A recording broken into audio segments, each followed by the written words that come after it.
హైదరాబాద్లో భారీ వర్షం కారణంగా గురువారం రికార్డు స్థాయిలో ప్రజలు మెట్రోలో ప్రయాణించారు.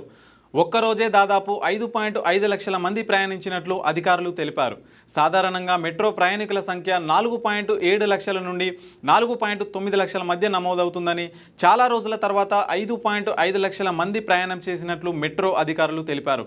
ఎల్బీ నగర్ నుండి మియాపూర్ కారిడార్, రాయదుర్గం నుండి అమీర్పేట్ నాగోల్ రూట్లో అత్యధిక మంది ప్రయాణం చేసినట్లు అధికారులు స్పష్టం చేశారు. హైదరాబాద్లో భారీ వర్షం కారణంగా గురువారం రికార్డు స్థాయిలో ప్రజలు మెట్రోలో ప్రయాణించారు. ఒక్కరోజే దాదాపు 5.5 లక్షల మంది ప్రయాణించినట్లు అధికారులు తెలిపారు.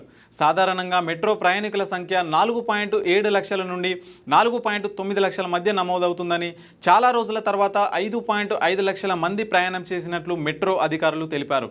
ఎల్బీ నగర్ నుండి మియాపూర్ కారిడార్, రాయదుర్గం నుండి అమీర్పేట్ నాగోల్ రూట్లో అత్యధిక మంది ప్రయాణం చేసినట్లు అధికారులు స్పష్టం చేశారు.